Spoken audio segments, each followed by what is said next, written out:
Industry का एक ही rule है, जो दिखता है वो ही बिकता है, लेकिन जो खूब दिखता है वो खूब बिकता है। नहीं समझे? हम बात कर रहे हैं मेल हंक्स की।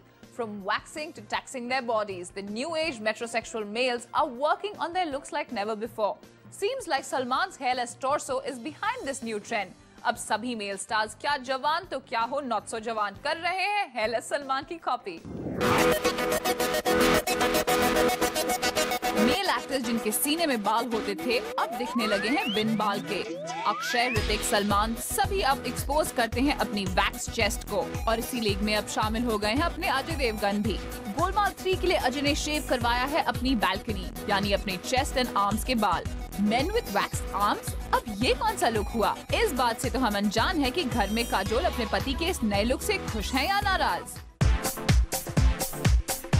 गोलमाल 3 के पोस्टर ने खोल दिया अरशद वारसी का राज। फिल्म में उन्होंने अपनाया था नया लुक, लेकिन सिर्फ चेहरे पर ही नहीं अपने लेग्स को भी करवाया उन्होंने वैक्स। अरशद वारसी गोलमाल 3 में अपनी नंगी टांगों को शो ऑफ करते नजर आए। ना वो स्क्रिप्ट की डिमांड थी और ना ही वो निभा रहे थे किसी लड़की का किरदार।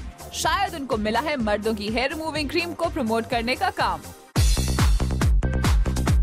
अब अनिल कपूर ने भी अपने चेस्ट को कर लिया वैक्स। उन्होंने फिल्म इंडस्ट्री में तब एंट्री ली जब उनके कंटेम्पररीज थे सब क्लीन शेवन, लेकिन अनिल अपनी जिद पर अड़े रहे। उन्होंने अपने चेस्ट पर फर्टिलाइजर डालना बंद ही नहीं किया। उनकी फिल्म्स में वो मूंछों के साथ ही दिखे, एक्सेप्ट फॉर यश चोपड़ा's लम्हे, जिसमें उन्हें करना पड़ा था अपनी मूंछों का बलिदान। बट न्यू एज में कम बैक करने वाले Anil is now toeing the new trend line and no wonder in No Entry we saw Anil flaunting a clean and hairless chest. Imran Khan के थे बुशी आईब्रोज, जिन पर फिदा हुई थी लड़कियां जब उन्होंने डेब्यू किया था जाने तो या जाने ना से। Every girl would like to get lost in his cute little eyebrow jungle. लेकिन अपने इसी ट्रेडमार्क को कर दिया इमरान ने गायब for a more glamorous look in I hate love stories. Well, there are some who feel that the well-shaped eyebrows make Imran look refined and polished. Must say his new look is definitely raising quite a few eyebrows. लगता है शाहिद कपूर को लग गई है प्रियंका चोपड़ा की बीमारी। शाहिद की नाक भी अब कुछ अलग दिखने लगी है। Bollywood guys are completely obsessed with how they look, इसलिए अपनी बॉडी के साथ वो लोग एक्सपेरिमेंट ही करते रहते हैं। So have these metrosexual men completely left us pretty girls behind and being conscious about their looks? What is up with the males today? Nandini, you're getting jealous of these females. ये males को मैं female बुलाती हूँ। Female बुलाती हूँ, but क्यों? Because ये males हैं और ये doctors को और salons को fee देके females बन रहे हैं, तो मैं इनको और क्या बुलाऊँ? I mean, if you look at Hrithik Roshan today, you know what is staring at you? A pair of big breasts. You look at Salman Khan, a big chest. So they're already there here. They're competing with us there. And now waxing भी करेंगे तो फिर क्या रह जाएगा?